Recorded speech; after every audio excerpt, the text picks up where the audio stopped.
the way that we feel has a profound impact on the way that we show up and the experience that people have with us and of us.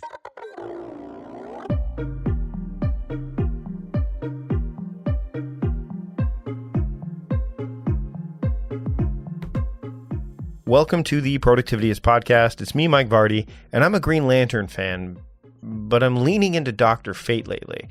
And he works for the Lords of Order, and he fights off the Lords of Chaos. And really, he's all about balance, but today's guest is all about calming the chaos. I had the pleasure of speaking with Nicola Taggart a few months back, and we've been holding on to this recording just long enough to see how much of the chaos in your life needs to be calmed. We're going to get to things right now, including all of her Calm the Chaos products, the origins behind them, all that stuff. This is my conversation with Nicola Taggart here on the Productivityist podcast. Nicola, thanks for joining me today. Thank you for having me. It's such a pleasure. So I set aside every Tuesday as my listening day. Listeners who have to the podcast who've subscribed and know my work, they know that Tuesday is my listening day, and that's when I do interviews. And the reason that I set aside very specific days as themes and I try to lead my time and construct in a way is so I can avoid chaos. And you know a thing or two about chaos, don't you, Nicola? I do. Somebody actually said I was the queen of chaos, and I'm not sure that that's the right direction I want to go. Let's say the queen of calming the chaos. So you, right now I'm looking at the Calm the Chaos journal and the Calm the Chaos cards. And in the world that we're living in right now as we record this, and I know we try to keep these as timeless as possible, but I mean, we're in a very, there's been no time in my lifetime and most people's lifetimes where the world has been quite what it is. And chaos is something that is inevitable. It's always there. How did you come to decide that, hey, I need to put this out into the world so that I can help people calm the chaos that is going to be happening on a regular basis? Yeah, well, that's a great question. I mean, first of all, the concept for me of Calm the Chaos, which first came out with the journal, was something that I did for myself, honestly, about 15 years ago when I had started my new coaching practice and consulting business and found out that I was pregnant. I was a stepmom already to a 4-year-old. And when all of those pieces converged together, I was in the midst of my own chaos. As you know, anybody who knows who either has their own business, their own career, family in the mix, there was a lot going on. So I, in a state of my own overwhelm and recognizing that I was coaching people on how to show up and be present as a leader. My focus at that point was leadership development. And I was feeling such a pull between not able to be fully engaged and present and as productive as I wanted to be, either personally or professionally, because there was just so much chaos going on in my life, just sort of naturally with all that was happening. So I started researching for myself, like, what are the habits that one would do to start to make things feel a little bit more calm. And it was pretty consistent. The content that you will find in the journal and the cards, it's not new content that I personally have created. I mean, I created it in these distinct ways, but there's some pretty consistent information out there in terms of what are the health and happiness habits that we can do on a regular basis that will help us feel better. And I focus on feeling more present, peaceful, productive, and positive in our lives. So I was really the guinea pig for myself first. I started putting these things into practice. And as I noticed the difference that it had in the way that I felt as a wife, as a mother, as a businesswoman with my clients, I then started really using that as the core of the work that I was doing with my coaching clients as well. So that was the start of it. And again, that was a long time ago, when it was a different stage of my life. Now, chaos is a constant. I mean, that's one of the things I think that I have embraced is that we are humans. This is life.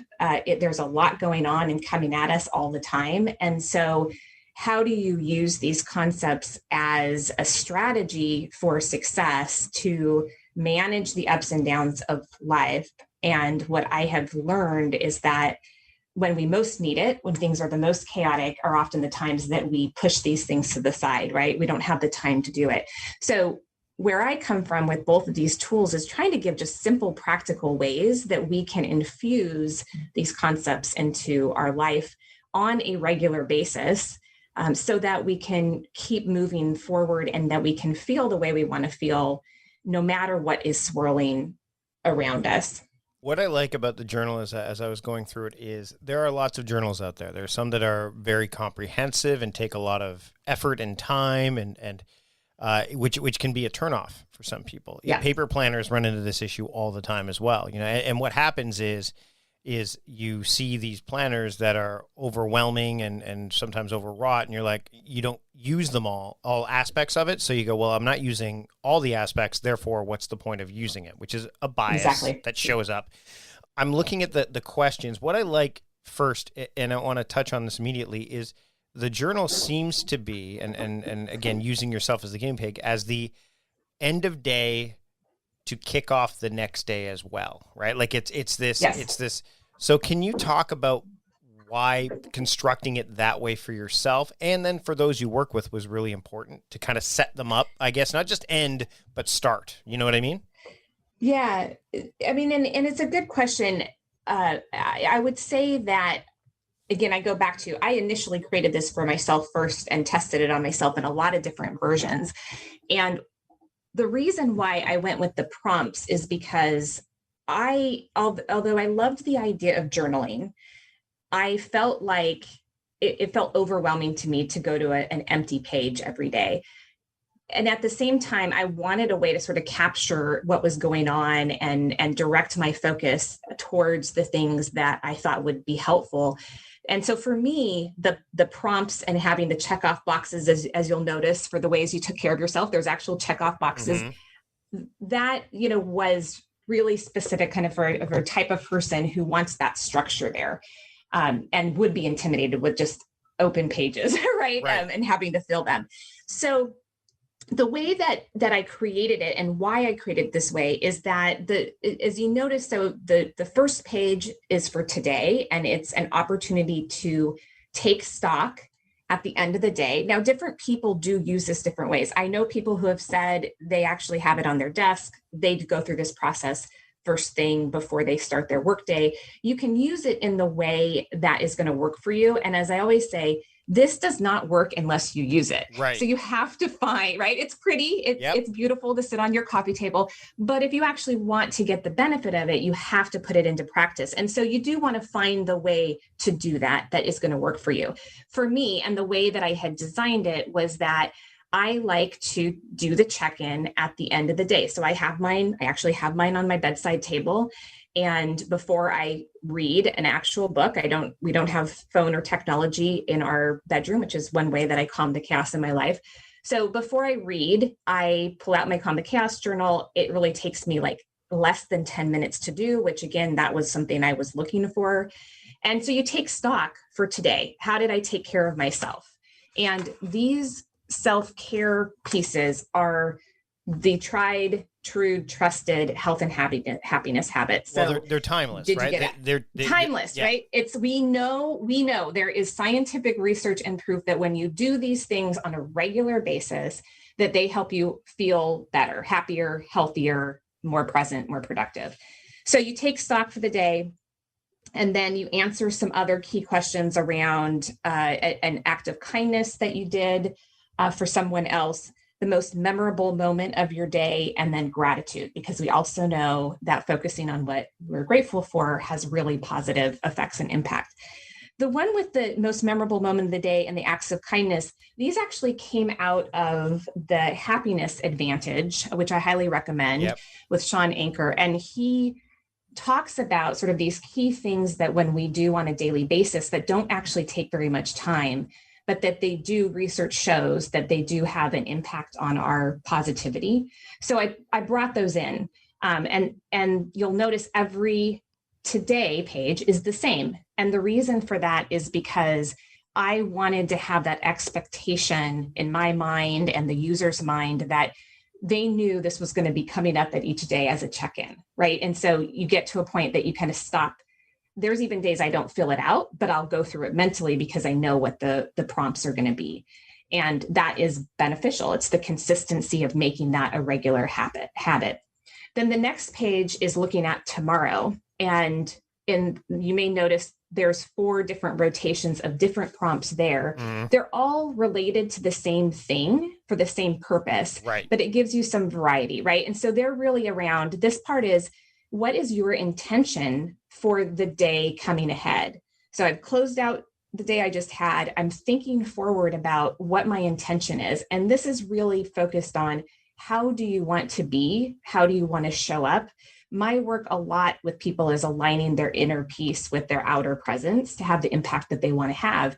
So part of that is thinking about, like, how do I want to show up tomorrow? And what different avenues do I have on my plate? So what are my top to-dos that I need to show up for in the way that I want to show up? I'm going to kind of pre-plan that a little bit in my head.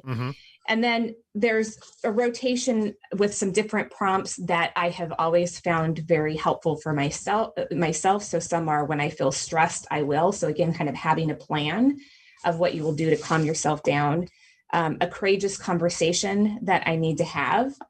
Somebody once told me, they had this great quote, which was, stress is often conversations not had. And I always think about that. Like, are there any conversations that I am not having that are causing me stress by not having them? Right. And so that's just an opportunity, right, to sort of take stock, like, okay, how can I combat that chaos? Well, what I like about those tomorrow pages, if just really quickly, is I think one of the things, and I don't know if this was intentional or not, but while the today pages have that repetition, the tomorrow pages don't. There's a variety there, and I think that not only does it, there's that drive to answer very specific, different areas and questions that you want to look into, but also it keeps you engaged, right? Because I think what can happen is this habit, any habit really, can go on autopilot too early in the process, or it can lose meaning. It can lose that, and I think that's one of the things I noticed when I was looking at it. I'm going, okay, good. So you can't just phone this in, right? Right.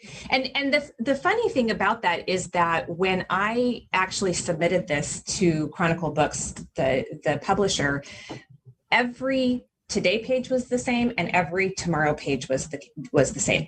They came back to me and they said, can we rotate the prompts so that they're different throughout the days? And I sat honestly with it for a little while, because the today page, in terms of the health and happiness habits, they are what they are. Like, right. It's like, these are the things that every day I want and I need to be looking at, and I want people to be thinking about. And yet I was reluctant to say no to them, right? Because they're the publisher and I wanted them to go with it. So what we ended up agreeing is, I said, I feel really strongly that the day one needs to be consistent so that people are thinking about it throughout their day, right? And even if you don't end up checking all of those off, that's not the expectation, is that you're going to be perfect every day and check all of them off. It's just supposed to be a taking stock, right? Assessing, and so that you can reflect back and think like, gosh, okay, the days I do these things, I typically am feeling this way. And the days I don't do these things, I'm feeling this way. So what we came up with was, how do we keep the concept for tomorrow, with the same intention, but rotating some of the prompts so that it didn't get too boring, and, like you said, kind of keep people engaged, because you don't know exactly what the next day's prompts are going to be unless you look ahead. Right. And I think the other thing is that it keeps you in touch with those things that you need to think about when maybe you don't necessarily know that you need to think about them. Yes. Right. Meal planning is important because it prevents us from being a disappointed wreck when dinner time comes around and we have no clue what to make, or even if we have the ingredients to make the meal. It's a time and a money saver, but most importantly, it frees up valuable brain space. Creating a meal plan prepares us for the week to come and gives us peace of mind that we're organized and can feed ourselves and our family. That's why I do it, and that's why Plan to Eat helps me do it. Your subscription includes access to the Plan to Eat website and fully featured mobile apps on iOS and Android. And Plan to Eat gives you the tools to clip and organize recipes from any website, the ones your family loves and that fit your dietary preferences and needs. And you can create a meal plan around your schedule. Then what happens is the Plan to Eat software automatically creates an organized shopping list based on your plan. So sign up for your free trial at plantoeat.com/timecrafting. That's plantoeat.com/timecrafting. The coupon will be automatically applied to your account and can be used when you're ready to subscribe. It's valid for new customers only. Give Plan to Eat a try today. All right, let's step back from my conversation with Nicola right now to talk about this episode's sponsors. I've adopted a more cerebral reading strategy as of late, I guess. I've gotten into reading a lot more because it's that portable, easily accessible hobby that, anyone can do. And The New Yorker has become an integral part of my reading. In print and online, The New Yorker stands apart for its commitment to truth and accuracy, quality writing, and compelling reporting and storytelling. The New Yorker is considered by many to be one of the most influential publications in the world, and I'm loving what I'm getting out of The New Yorker. I mean, one article I keep coming back to again and again is a piece by Cal Newport, who's going to be on the show in the next couple of weeks. He's put together a fascinating piece on personal productivity. And Jill Lepore wrote about what's wrong with the way we work not too long ago. There's also a great little comic that I was looking at not too long ago. In fact, just as I was about ready to record these ads, I came across it. And the ways of planning a personality guide was kind of a neat thing. She talks about sending out spores, Russian roulette, the collector, the axeman. It's really, really cool to be able to find a variety of things inside of one publication. And The New Yorker has become the daily digital destination for news and cultural coverage, publishing 10 to 15 exclusive site-only stories every day. So online, you get those exclusive things. And in addition to that, you can use their apps. You can read from the online archive dating all the way back to 1925.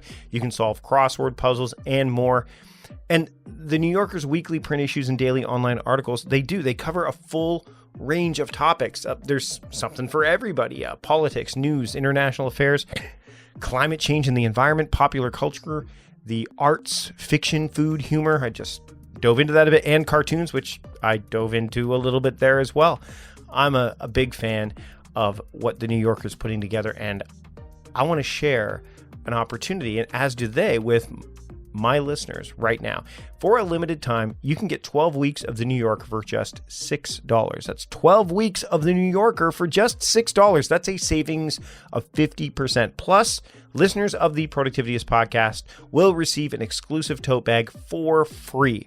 All you need to do is go to newyorker.com/timecrafting and you'll get that savings and the exclusive tote bag. So that's newyorker.com/timecrafting to get 12 weeks of The New Yorker for just $6 and a free tote bag. So don't forget, take advantage of this offer right now. The New Yorker is a fantastic, fantastic resource, and I encourage you to check it out, especially while this offer is on. So again, right now, go to newyorker.com/timecrafting. Do it now. I'd like to give you an opportunity to get a free gift from yours truly. Since you're an avid listener of the podcast, or since you've just found the podcast, either way, since you're here, I want to give you a free gift. It's my ebook called The Gift of Time, but it's much more than an ebook because you can actually get the audiobook version of The Gift of Time for free as well. It's a short read, but I think it's a powerful one, and I've had people like Mike Sturm, who, again, he's going to be on the show in the not too distant future, but a lot of people who've read this book have really enjoyed it. And I actually gave out print editions to people, the first 100 people who attended the Big Ready, so they got a little print copy in the mail, and it's the only way you can get it in print. But you can get it for free, either for your Kindle or for your iPad if you want to read it using iBooks, or if you want to just read it as a PDF, you can do that as well. But again, if you like listening to your books, if you like audiobooks like I do, then you can get the audiobook for free as well. All you need to do to get The Gift of Time for free is to go to productivityist.com/free book, and you'll get The Gift of Time for free. It's my gift to you thanking you for listening to the Productivityist podcast and keeping up with my work. I really do appreciate it. So again, go to productivityist.com/free book right now and get the gift of time for free. It's yours. Take it. I'd love for you to have it. And now let's get back to my conversation with Nicola Taggart here on the Productivityist podcast. Let's talk a little bit about the cards and the role that the cards play in this process, because I know they're a newer addition to the whole to the scheme. And I've tried. My friend Carl Stabe, who's been on the podcast, he has his gratitude cards. Incidentally, Sean Acor's wife, Michelle Gielin's been on the podcast before too. We'll link back to that in the show notes too, because she has the book Broadcasting Happiness. So that way some people can get a feel of that happiness thing. Because I've watched Sean Acor, I've read his book, I've watched he did a talk for PBS. Yes. Really great stuff. Highly recommend. Right. Yeah. But the cards, why did you bring those into the mix? And then what role do you use them for? And much like the journal, I mean, this is a pretty big question, but much like the journal, I'm sure people use them differently as well, right? Yeah. And the cards, the story about how those came about, again, is from a personal standpoint. They are relatively new. And so, I'm just starting to get a sense of how people are utilizing them, which is so fun. It's been really great to see people's response to that. So let me just say, the journal came out. It was something I created years ago for myself. It got published a few years ago, came out. People, have been positive about it, have been using it about it, but I also have been sitting on a lot of other content that I've been sharing, practicing, thinking about, for a long time. I'm kind of always putting together content in my mind and capturing it in different ways. So, I had been thinking about something bigger to put out with more content. And at the same time that I was kind of reflecting on what that would be, I ended up in what I thought at the time was going to be one of the most chaotic times of my life. Little did I know what was coming, 2020. But I ended up within my family, my husband had unexpected major health issue, and our world turned upside down. So we went from just having the standard chaos of having, 3 kids in their early 20s, teens, middle school, both had busy careers. We had all of that happening, and then this major health issue happened. And so chaos was the name of the game. And what I realized as I was going through is I was leaning very, very heavily into these different concepts that I had learned and I had been teaching about. And so I had been capturing some thoughts along the way, like someday I'm going to write a book on, how to get through challenging times, kind of thing. And I was literally still in the midst of what was going on when I was with some girlfriends and somebody made some comment about how popular these card decks are. Now, honestly, I didn't have a card deck. I had never used one before. But we were having this conversation and somebody said, you need to make some Calm the Chaos cards. And I was like, oh, that's kind of an interesting idea. Well, one night while my husband was laying next to me in bed recuperating from a heart procedure, I just had this moment of clarity, which was there are these specific concepts that I am using to get through this time. And so I sent off an email literally right then to my publisher and said, I have this idea for this card deck, and here's a few ideas just off the top of my mind. And they got back to me right away and said, yes, can you do it? And can we fast track it? Now, at that time, not knowing what was going to be happening, I was working on those while my husband was in and out of the hospital. Right. And so I literally was practicing what I was preaching. Yeah, you were in you were in the chaos. I was in it. Yeah. And I would think about as I was writing, like, what is getting me through? What am I utilizing? What things am I saying? The cards are really based around thoughts that you can be thinking, words that you can be saying, and actions you can be taking. It's sort of broken down into those 3 categories. And so on each card, the front of it has a very simple phrase, and then on the back gives a little bit more context, or maybe even an exercise or activity that you can do. So I'm writing those while he's in and out of the hospital. I had to push the deadline a couple times. The publisher finally says, we need to get these done because we really want them out before the election and the holidays. Right, yeah. Not knowing that, COVID was happening. These were released on September 3rd, 2020, the Calm the Chaos cards. Wow. So if you can think about all that, is happening in September for many people. So that's how they got out into the world. The response has been amazing. I'm getting people sharing on social media, them reading the cards to their followers, or I'm getting text messages and messages from people saying, I'm using this each morning. I have it next to my bedside table. I pull the next card, and that's my sort of focus and intention for the day. I've had people that have shared that they will just pull a card when they're feeling particularly stressed or things are feeling chaotic as just a simple tool. I've had parents that have contacted me to say that their kids are using them, or they're using them with their kids. In fact, one person contacted me and she said, I got this deck of cards for myself, and my fourth grader sat down and read the entire thing last night. I thought, well, that's great. I hadn't really thought about it, for kids. So I think people are finding different ways to use it. I personally, because I wasn't somebody that had a card deck before, it's kind of funny because I was in such a chaotic place when I wrote them that part of me feels like these didn't come from me. And so when I pull one out, I'm like, oh, that's actually really good. And then I'm like, oh, I wrote that. So I'm using it myself, almost like somebody else created it for me. Yeah. As a writer, I mean, that's often true. I was actually looking up, I recently wrote an article which I'll link to, about writing. And I've been using this tool called FreeWrite, which is a distraction-free writing device. You probably remember when typewriters existed and you would just save the thing on the typewriter, like the electronic typewriters with the screen and all that stuff. Well, this thing is kind of like that.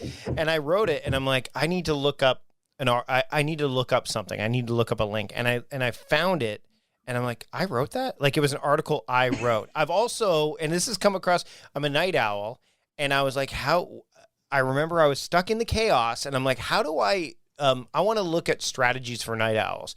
And I looked up some articles, and some blogger had written about this author who had written this program called the Night Owl Action Plan, which you can't get anymore, but I didn't know what it was. She just said, there's this night owl author, and it was me. They had written the article about me, and it didn't get till about the fourth paragraph where I realized, wait a minute. I'm like, oh my goodness. So often, like to your point right off the top of our discussion, often the things that we make are the things that for others are the things that we use ourselves, and that we become so, it's weird because we're either so close to the material that we can't see the gaps, or we're so, we put so much out there that we eventually find it again and go, oh, wait, that's something I said a long time ago, or even just a few months ago, and I didn't even realize I said it. Right. Yeah. And that's pretty good. Who said that? Oh, wow, that was me. Can I quote you? Yeah, exactly. I'm a big fan of comic book heroes, and I love having avatars in front of me. And this is, like, I have Green Lantern stuff all over my office. And one of the heroes I've really embraced, especially in the last several months leading into 2020 and beyond. I start my year in September, so I'm well into 2021 as we're recording this, as far as I'm concerned. But there's a hero called Dr. Fate, and I don't know if you ever looked at him before, but he's a DC hero.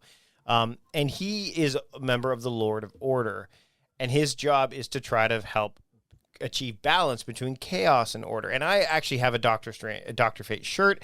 I have a Dr. Fate Lego figure. I have all these things. I'm a big believer in, like, seeing visual triggers. Not too many, but just enough.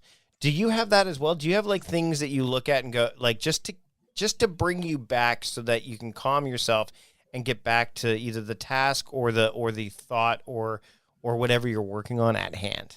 Well, for me, it's more of getting outside. Okay. So for me, I feel like, well, I would say too, it's getting outside and it's music. So both of those, I feel like I can get an immediate shift in my energy. And, in the work that I do with clients all the time, and that's what we're looking at, is like, how do you manage your mindset, your energy, your environment, and your relationships? And I'm always going back to the way that we feel has a profound impact on the way that we show up and the experience that people have with us and of us.